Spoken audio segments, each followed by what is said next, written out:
Começa agora o programa 20 Minutos com Breno Altman. Estamos iniciando mais uma edição do programa 20 Minutos Análise. O tema: há risco de guerra entre Rússia e OTAN? O noticiário internacional nas últimas semanas tem dado bastante destaque à crescente tensão entre Rússia e Ucrânia, e a Ucrânia apoiada pela OTAN e pelos Estados Unidos. O governo ucraniano, de direita e pró-Ocidente, tem se posicionado favoravelmente à integração na Organização do Tratado do Atlântico Norte, a OTAN, além de promover escalada de agressões contra a maioria russa do Donbas, a oeste do país. A Rússia, por sua vez, considera a filiação da Ucrânia à OTAN ou o seu armamento pelo Ocidente, fornecimento de armas pelo Ocidente, um risco grave à segurança nacional russa. Putin exige que os Estados Unidos e a Europa assumam compromissos de paralisação de qualquer movimento no sentido de incorporar a Ucrânia à OTAN ou de armar este país. Para se fazer ouvir e passar sinal de que não está para conversa mole, Putin concentra e mobiliza tropas na fronteira com a Ucrânia, deixando claro que todas as cartas estão sobre a mesa. Negociações diplomáticas continuam em curso, mas atravessam um impasse.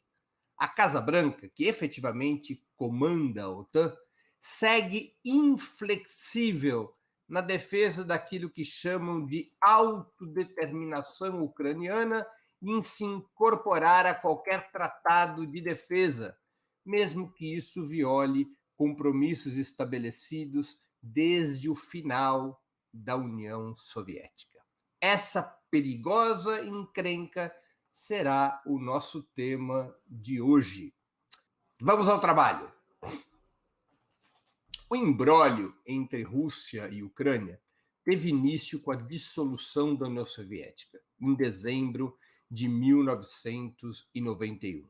Ambas nações faziam parte do primeiro Estado socialista do mundo, fundado em 1922, que tinha um caráter plurinacional.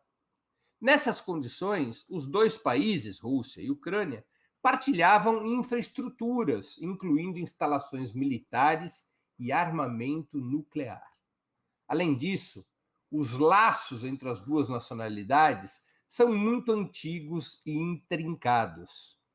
A Rússia nasceu no território ucraniano como uma confederação de tribos eslavas, a chamada Rússia de Kiev, que existiu entre os séculos IX e o século XIII.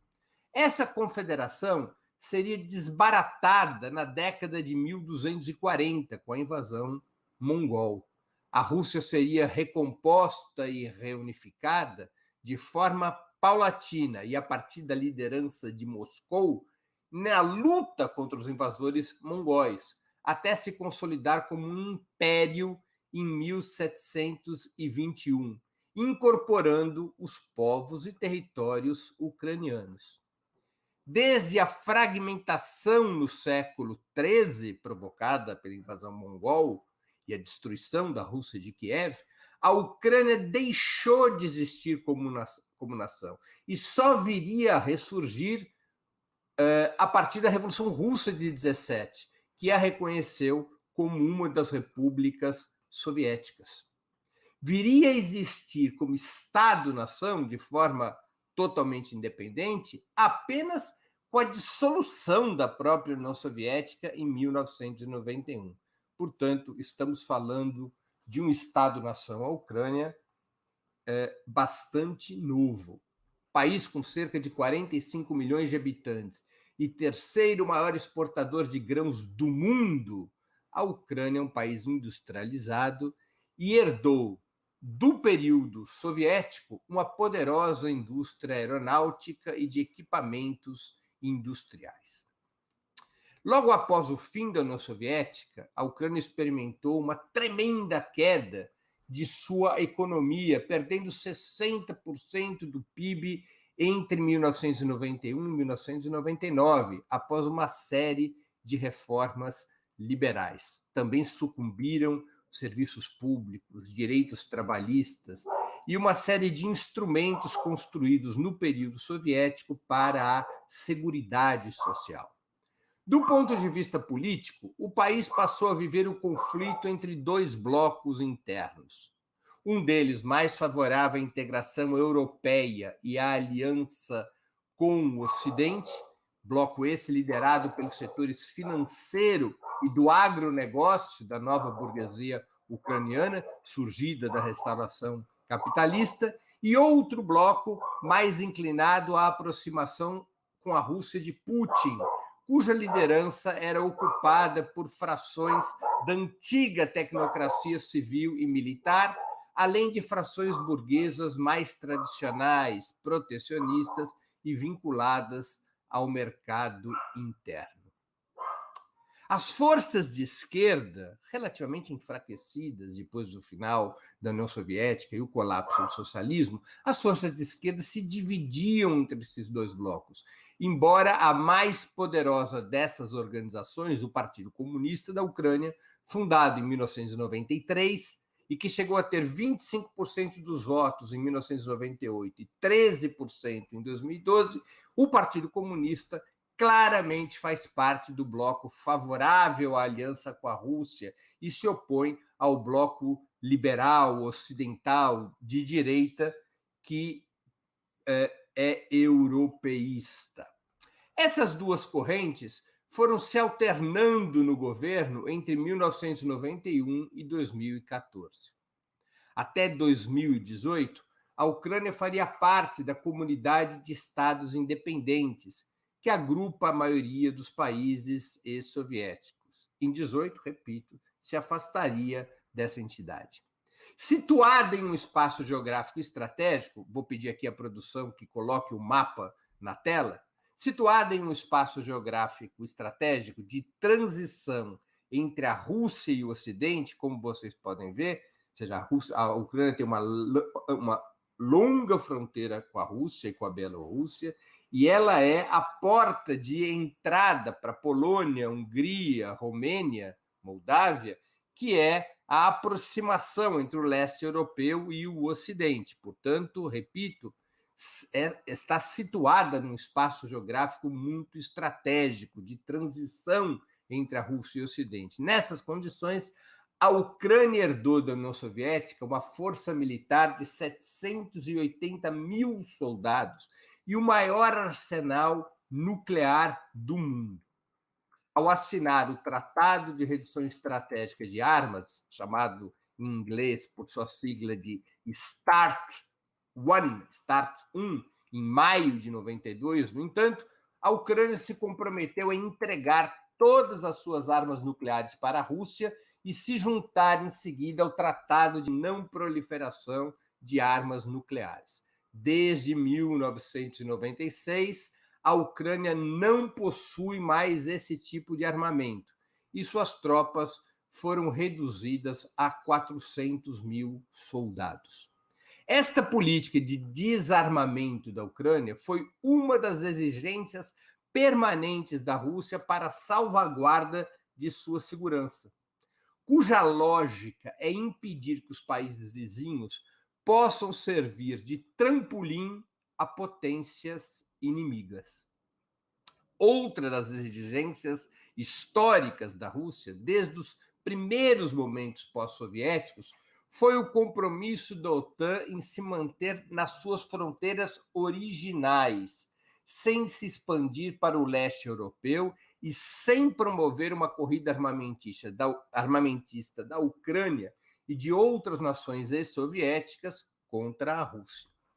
James Baker, secretário de Estado durante o governo George Bush, governo esse que comandou os Estados Unidos entre 1989 e 1993, James Baker, que era o secretário de Estado, que corresponde nos Estados Unidos ao chanceler, ao ministro de Relações Exteriores, James Baker assumiu Com Mikhail Gorbachev, então presidente da União Soviética, em 1989, logo após a queda do Muro de Berlim, um compromisso que a OTAN não avançaria nenhuma só polegada em direção ao leste. Essa foi a promessa de James Baker.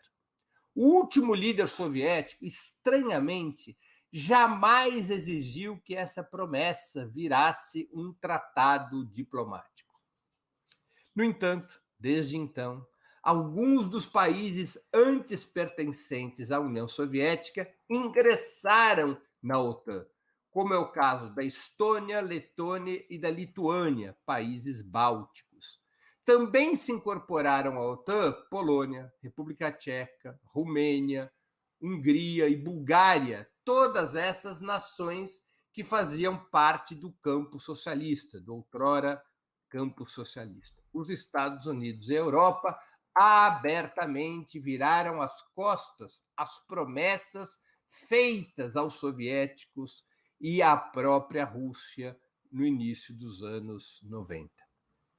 Esse cerco militar à Rússia foi se agravando com a ascensão e a consolidação de Vladimir Putin. Mesmo se mantendo na política de restauração capitalista, Putin não comanda nenhum governo socialista.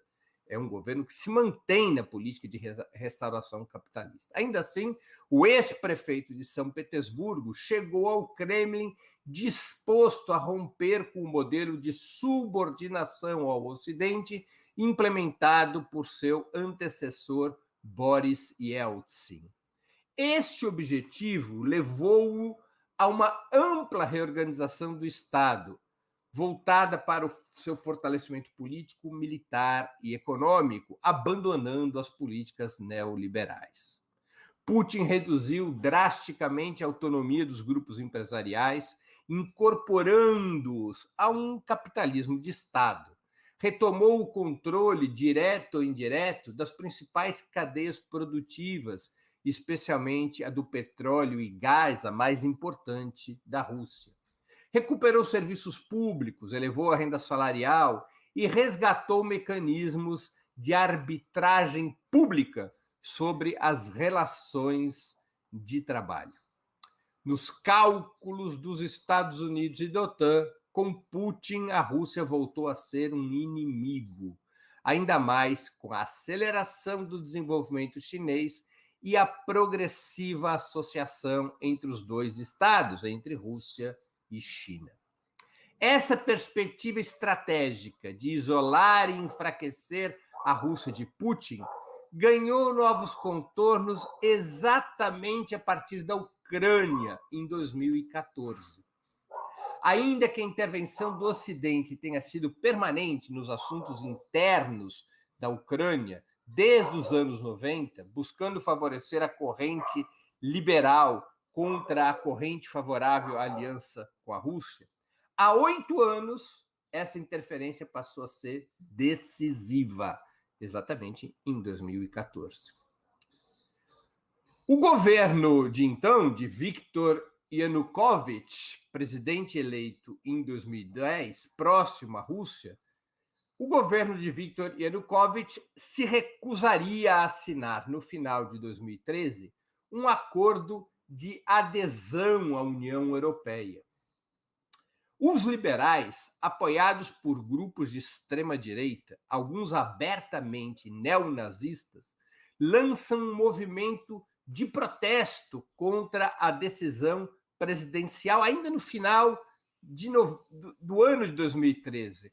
Um movimento que logo seria denominado de Euromaidan, ou Euromaidan, muitos dizem na pronúncia inglesa, embora seja uma palavra que em ucraniano queira dizer a Praça da Europa, Euromaidan. Frente aos protestos cada vez mais fortes e violentos, Yanukovych fica isolado e acaba sendo deposto em 22 de fevereiro de 2014 pelo parlamento, que convocaria eleições antecipadas para 25 de maio de 2014. Eleições nas quais sairia vencedor o candidato Petro Poroshenko, um empresário bilionário e de ultradireita, que conseguiria a vitória eleitoral com uma plataforma pró-União Europeia. Foi uma mudança brusca, precedida por um golpe de Estado, uma mudança brusca na situação ucraniana. Antes mesmo das eleições, em resposta ao golpe de Estado sofrido por Yanukovych, aliado de Moscou, a Rússia anexaria a região portuária da Crimeia em março de 2014, uma região que havia sido cedida à Ucrânia em 1954, havia sido transferida da Rússia para a Ucrânia por uma decisão do governo soviético, do parlamento soviético, em 1954. Essa anexação seria formalizada através de um referendo popular contestado pelo Ocidente, pela OTAN, pela União Europeia e até pela própria Assembleia Geral das Nações Unidas. Desde então, a Federação Russa administra a Península da Crimeia como duas entidades, uma delas a República da Crimeia e outra a cidade federal de Sebastopol, capital da região. A Crimeia é uma região portuária estratégica para a defesa russa e para o comércio. Por isso que Putin, diante do golpe na Ucrânia contra o seu aliado, ele intervém, houve um pedido do presidente deposto para que as forças militares russas interviessem na situação ucraniana, e o primeiro passo dessa intervenção de Putin foi a anexação da Crimeia, anexação essa depois, repito, confirmada em um referendo popular que o Ocidente não reconhece. A resposta do bloco derrubado pelo golpe parlamentar contra Yanukovych também foi contundente em outros aspectos. Levantes ocorreram em regiões de maioria russa e com maior influência do Partido Comunista Ucraniano, entre outras organizações de esquerda, impulsionando o surgimento da República Popular de Donetsk e a República Popular de Lugansk, situadas no Donbas, no leste da Ucrânia, na região mais próxima à fronteira com a Rússia, uma região, repito, de maioria russa. Imediatamente, essas duas repúblicas separatistas foram atacadas pelas forças militares ucranianas, desatando um cenário de guerra civil, no qual a resistência contra o novo governo ucraniano teve apoio militar russo. Eu vou pedir à produção que suba novamente o último mapa para eu poder mostrar a vocês o que se passa. Aqui dá para ver com bastante clareza. Vocês veem que essa área rosa é a Crimeia, ocupada pelas forças militares russas. A Crimeia tem como capital Sebastopol e controla o acesso ao Mar Negro. A região que vocês podem ver à direita, onde está Lugansk, Donetsk, e aqui está colorido em um rosa mais forte, um vermelho mais claro, essa região é onde ocorreram as rebeliões separatistas. Nessa região, chamada de Donbas, onde estão essas duas repúblicas separatistas, a maioria é de população russa. E essas rebeliões separatistas contra o governo de Kiev tiveram o apoio das forças militares russas, desatando uma guerra civil, desatando uma verdadeira guerra civil. Após 3.000 mortos, um cessar-fogo foi assinado em setembro de 2014. Desde então, uma série de conversações e acordos teve lugar até 2021 para colocar um fim ao conflito e convocar referendos que decidissem o destino dessas repúblicas rebeldes, depois de adotadas medidas de desarmamento. Em fevereiro de 2021, porém, o governo ucraniano iniciou uma política de agressões e compra de armamentos contra os separatistas, abastecido o governo ucraniano por países da OTAN, incluindo a aquisição de modernos drones Bayraktar TB2. A Rússia respondeu mandando tropas para a fronteira. Depois de certa calmaria entre abril e novembro, Moscou voltou a registrar seu descontentamento com o fornecimento ocidental de armas à Ucrânia, incluindo dispositivos de alta tecnologia. Putin acusou a OTAN de estar treinando as tropas ucranianas e de desejar a incorporação do país vizinho à aliança militar ocidental. Tropas russas que tinham sido retiradas 7 meses antes, em abril de 2021, voltaram a ser mobilizadas e deslocadas para a fronteira com a Ucrânia. Agora, em janeiro, novas negociações foram abertas em Genebra. A proposta russa foi clara: cumprir a palavra de Baker, sustar o avanço da OTAN, estabelecer compromisso de não incorporação da Ucrânia à organização militar liderada pelos Estados Unidos, acabar com o fornecimento de armas ao vizinho, cumprir os acordos de Minsk, que são os acordos que colocaram fim à guerra civil entre Kiev e os separatistas. A Casa Branca recusou peremptoriamente a oferta de Putin, apenas aceitando apoiar a retomada dos pactos que poderiam acabar com os conflitos no Donbass. A réplica de Moscou foi aumentar a mobilização na borda ucraniana e aventar a hipótese de criar infraestrutura militar em Cuba e na Venezuela, já que os Estados Unidos desrespeitavam a segurança fronteiriça da Rússia, o troco seria na mesma moeda. A Rússia desrespeitaria a segurança fronteiriça dos Estados Unidos, internacionalizando o conflito na Ucrânia. Não pode haver dúvidas de que se trata do episódio militar mais perigoso desde o final da Guerra Fria, talvez mesmo desde a crise dos mísseis de 1962, pois se trata de uma situação que opõe diretamente duas superpotências militares, duas superpotências nucleares. Para os Estados Unidos, parece ser estratégico enfraquecer e submeter a Rússia de Putin dentro de sua orientação de contenção da China e seus aliados, ao mesmo tempo em que busca reforçar sua hegemonia político-militar na Europa, apesar do desconforto militar, do desconforto alemão com essa escalada e da aberta dissensão de alguns países, como a Croácia, que ameaçam se desligar da OTAN no caso de um enfrentamento aberto com a Rússia. A Alemanha tem tido resistência à orientação norte-americana, porque a Alemanha depende do gás russo. O gás russo é o que abastece a Alemanha. A Alemanha tem receio de que uma das possíveis retaliações da Rússia frente a essa escalada militar da OTAN na Ucrânia seja a interrupção da oferta de gás do qual tanto a Alemanha necessita.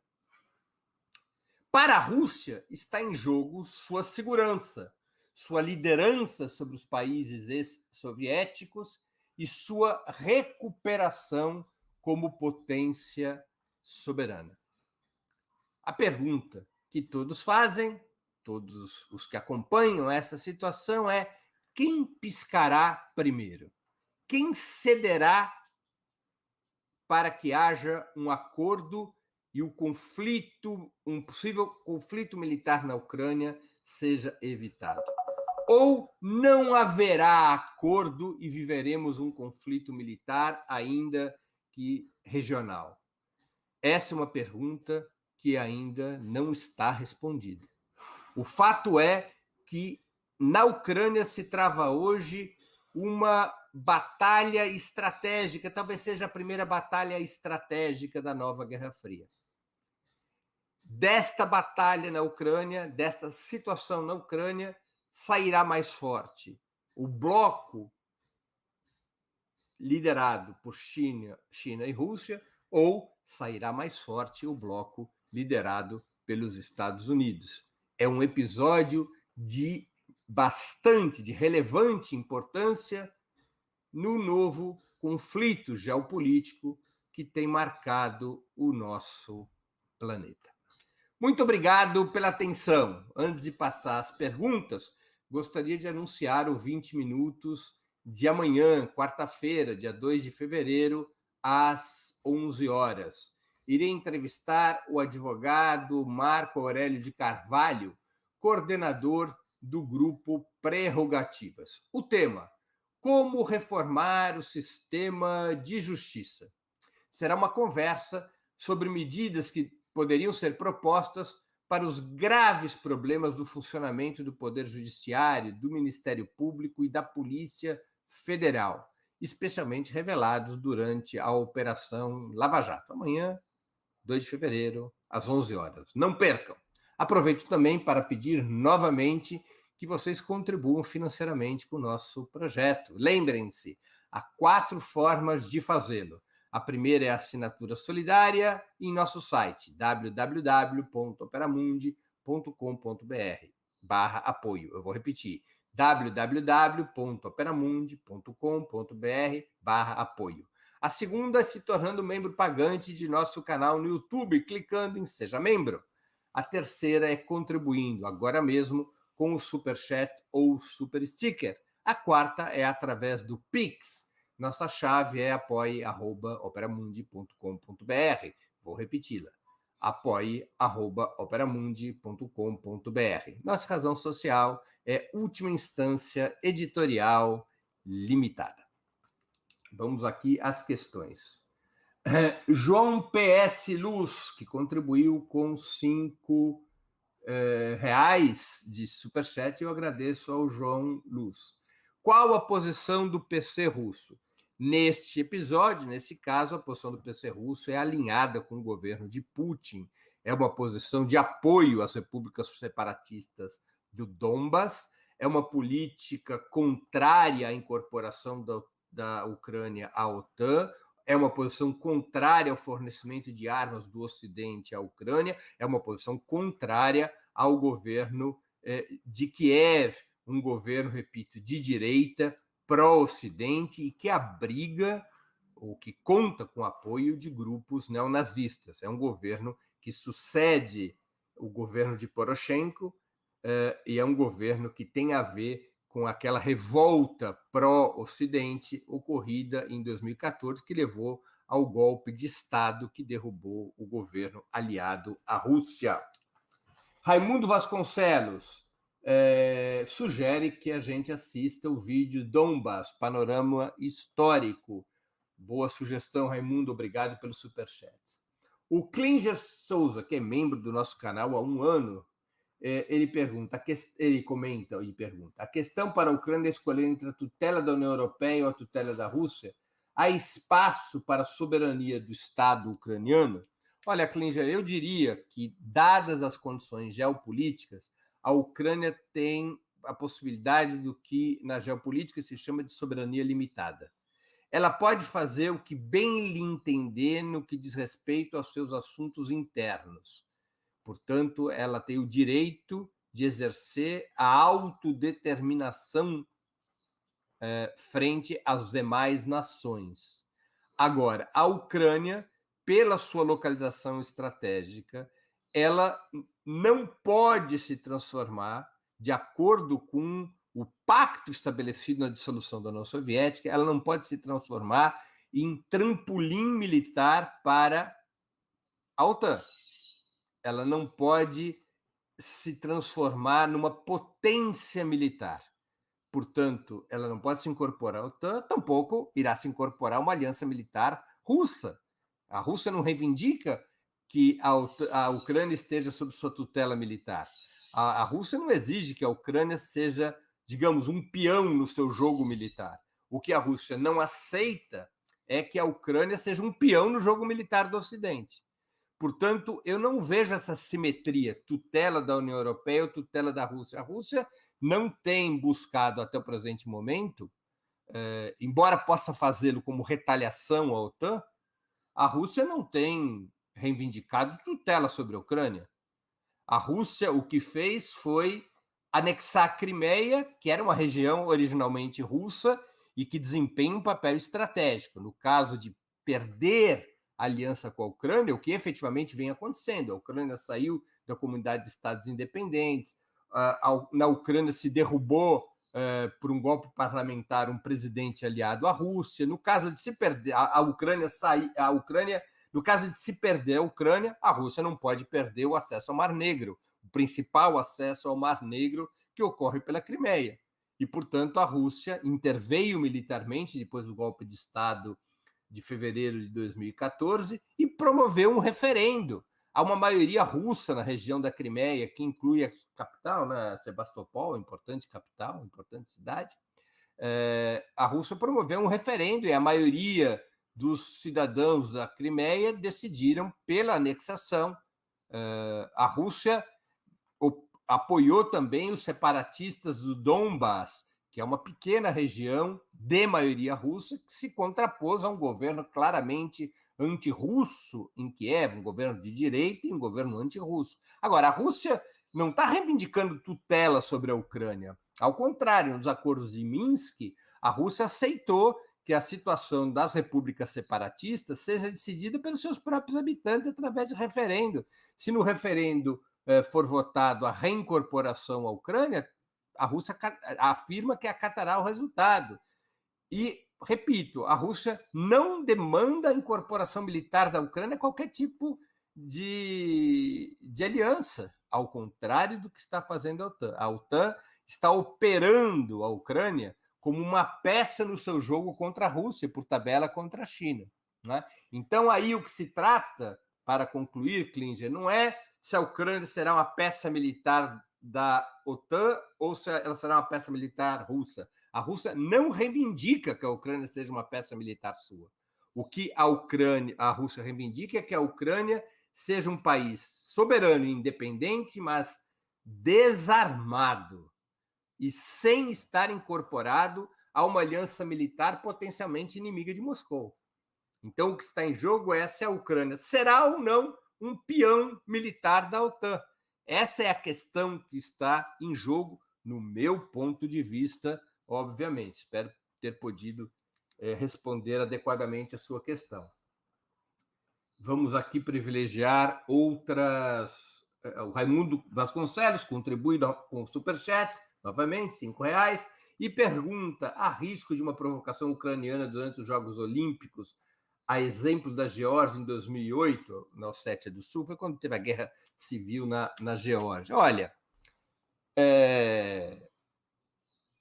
sempre já está em curso um sistema de provocações do governo de Kiev contra o Donbas. Não é?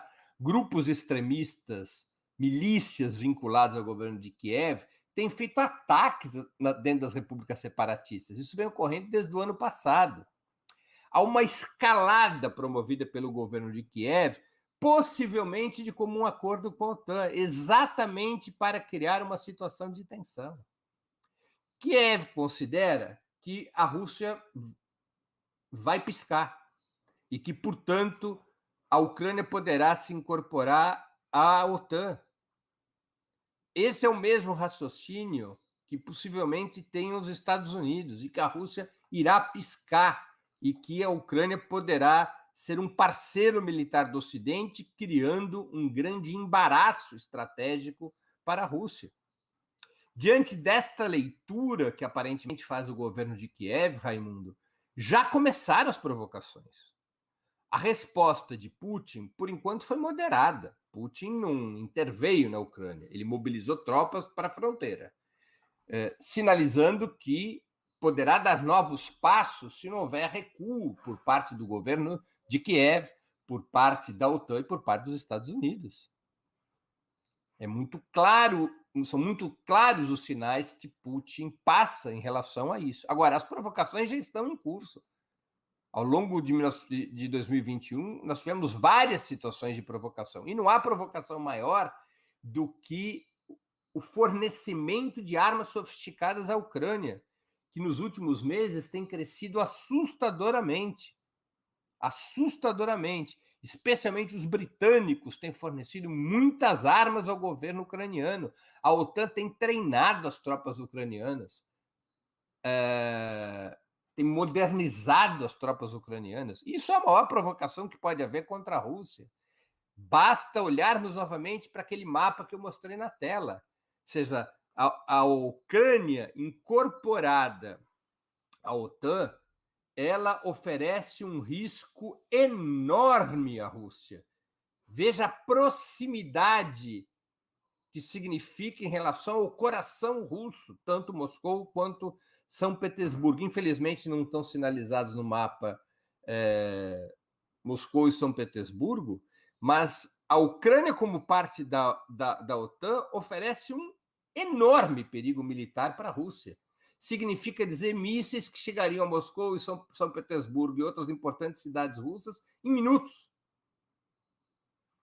É evidente que a Rússia não pode permitir uma situação desse tipo. E o Putin parece estar disposto, mesmo que com relativa moderação, a responder às provocações. Não me parece prudente, por parte dos americanos, do governo de Kiev, da OTAN, considerar que Putin esteja blefando. Putin certamente tem em seus cálculos de que é melhor uma intervenção, se necessário, é melhor uma intervenção já do que uma intervenção quando a sua situação militar fique deteriorada no caso da incorporação da Ucrânia à OTAN. O Alberico Viana está esclarecendo que são 400 quilômetros que fica Moscou da fronteira ucraniana. São esses 5 minutos são esses minutos aos quais eu me referi em relação ao lançamento de mísseis. O Alberico também faz uma pergunta, ele é membro do canal há um mês. Gorbachev fez esse pacto sem documentar, por qual motivo? Inocente ele não era. Olha, esse é um dos grandes mistérios da política internacional dos últimos 35 anos, Alberico. É uma coisa inacreditável de que Gorbachev não tenha exigido um tratado militar naquele momento em que caiu o Muro de Berlim. É inacreditável, não há uma explicação documentada, razoável em relação a isso. Eu posso especular, Alberico. A minha especulação é de que o Gorbachev era uma liderança que estava em tal estado de liquidação em 89, ele já tinha de tal maneira capitulado em relação ao Ocidente, que ele se comportou de uma forma extremamente subalterna, e tudo aquilo que os governantes dos Estados Unidos, do Reino Unido diziam, ele acatava como verdade, ele acatava como compromisso sério, ele passou a ser uma liderança domesticada pelo Ocidente. As relações que ele passou a estabelecer com George Bush, com Margaret Thatcher e com outros governantes do Ocidente, passou a ser uma relação de um pequeno animal doméstico. Ou seja, ele se comportava como dependente desses governantes. Ele perdeu qualquer lógica de confrontação de classe, de confrontação política ideológica, ou até mesmo de confrontação geopolítica. É a única explicação razoável que eu consigo encontrar para este comportamento de Mikhail Gorbachev. Não consigo encontrar outra.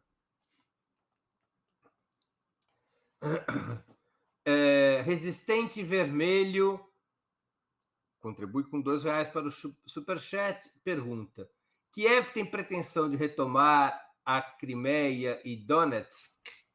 Olha, pretensão sim. Eles declaram isso o tempo todo. O que eles não têm são tropas, né?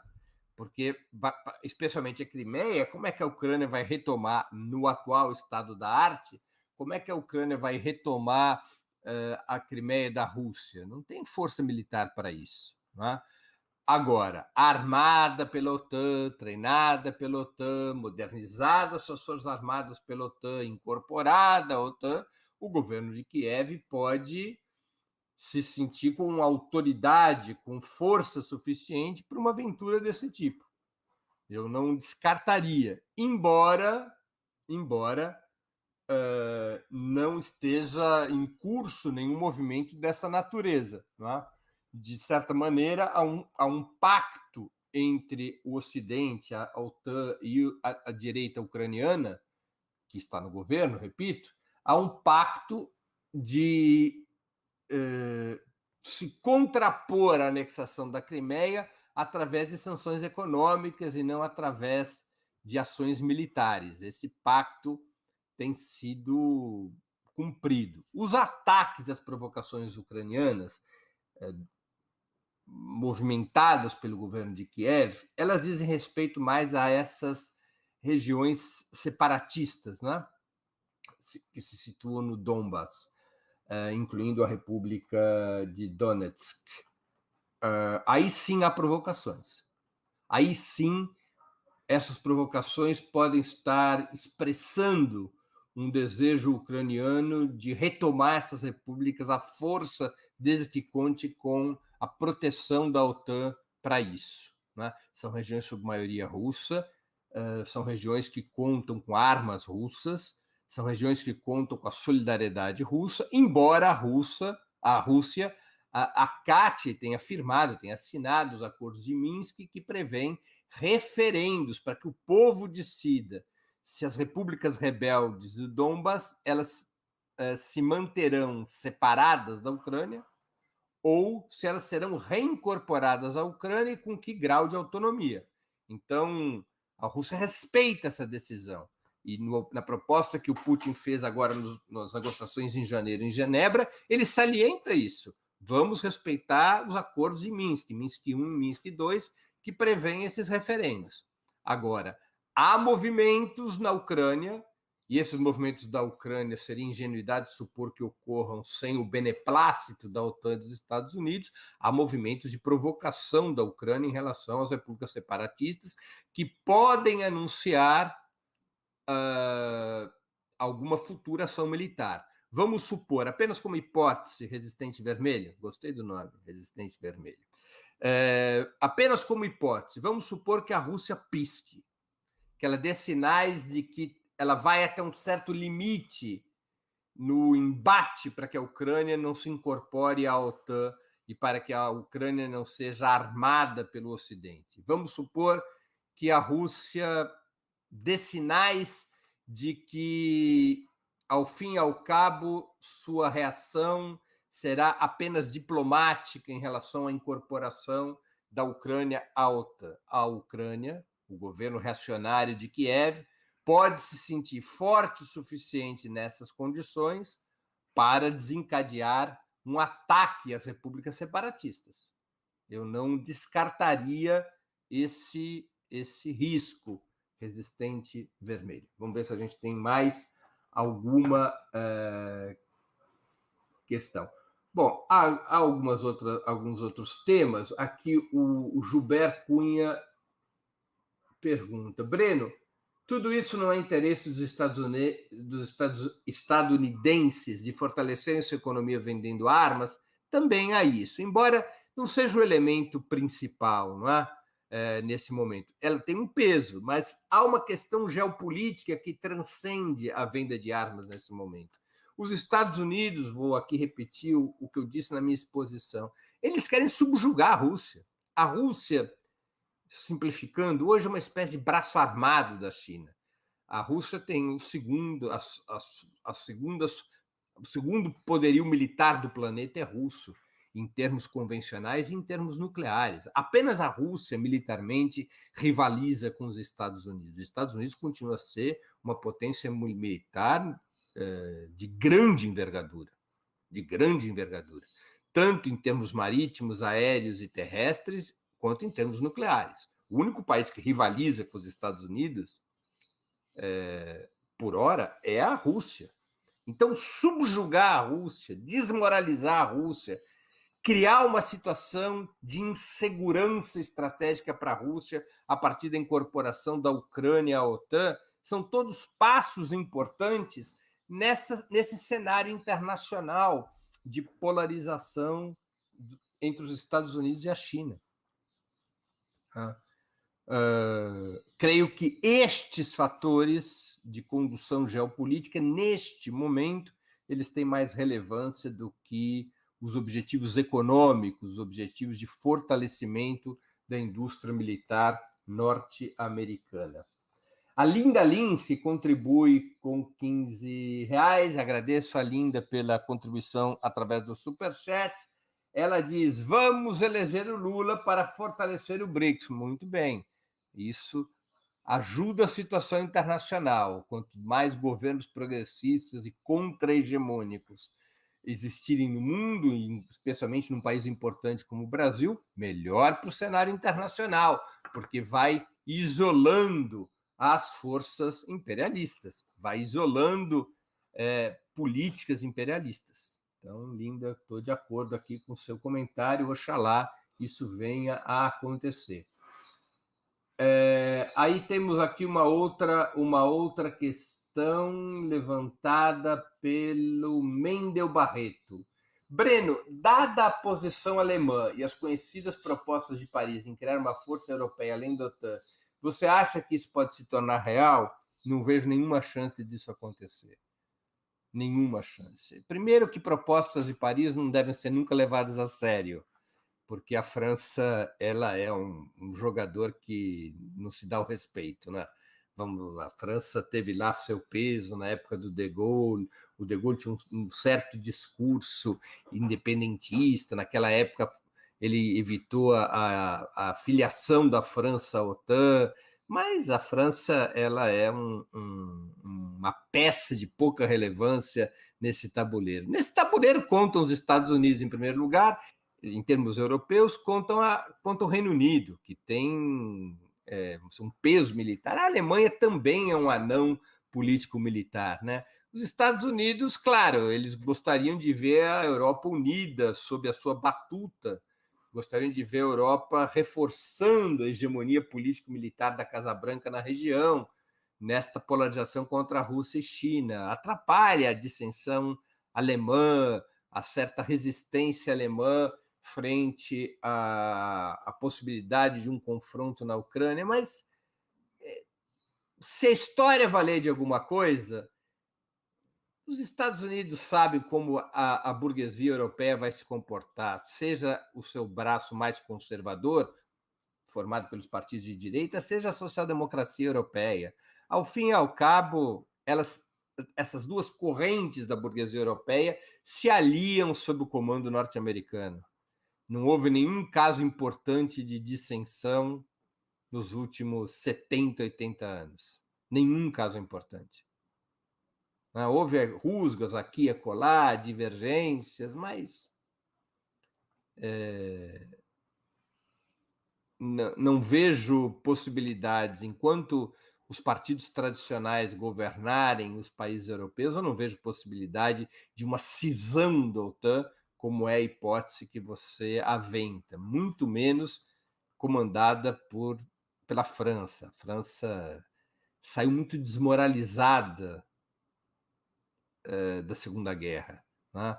A França recebeu um lugar na mesa dos vencedores muito mais por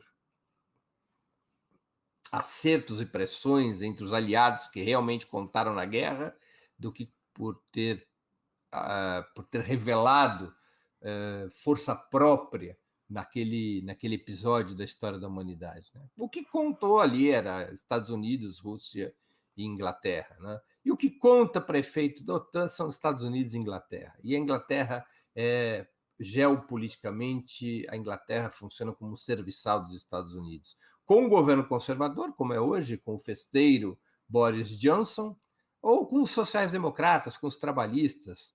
Ou seja, basta lembrar como se comportou o governo trabalhista inglês na época da Segunda Guerra do Iraque, participando da invenção sobre o Iraque ter armas de destruição em massa, que serviu como pretexto para a invasão do Iraque. Então, nós não se deve ter ilusões sobre isso. Eu não acredito nessa hipótese de cisão da OTAN. Ao contrário.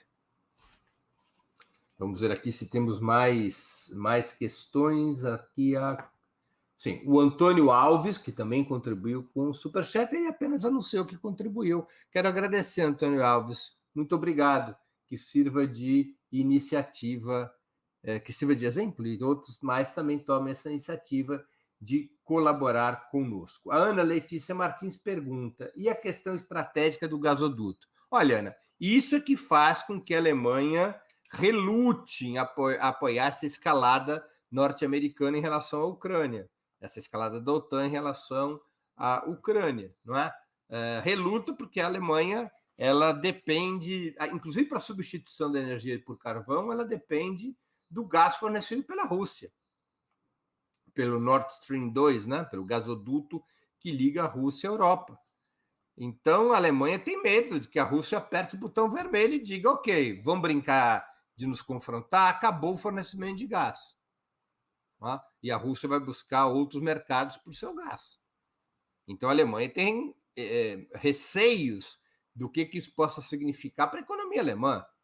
Agora, volto a dizer, lembremos, e isso é importante, a Alemanha, ela tem uma característica peculiar, a Alemanha tem uma excepcionalidade geopolítica. Ela é uma potência econômica, a Alemanha é a locomotiva da Europa, mas a Alemanha é um anão político-militar.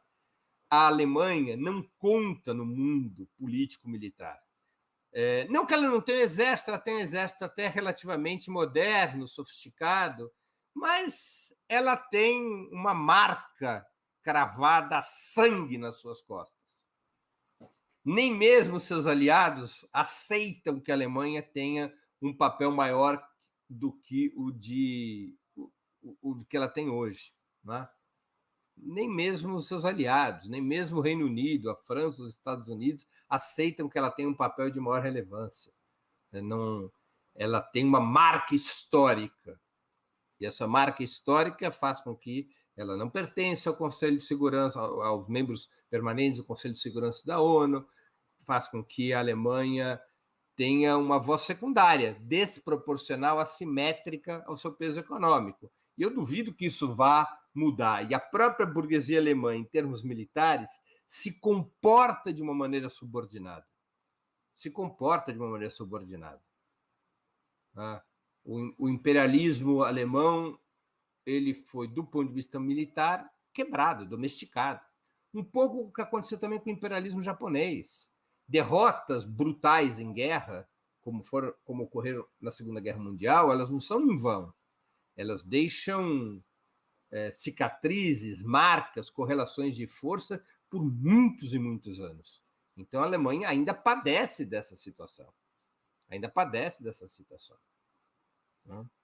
Talvez demore mais 3 ou 4 gerações para que isso se altere.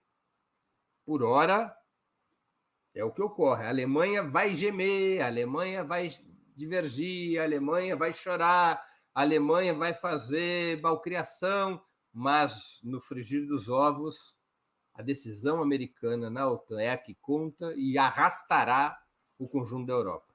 A Alemanha já chorou outras vezes e acabou sendo solidária às decisões norte-americanas. Né?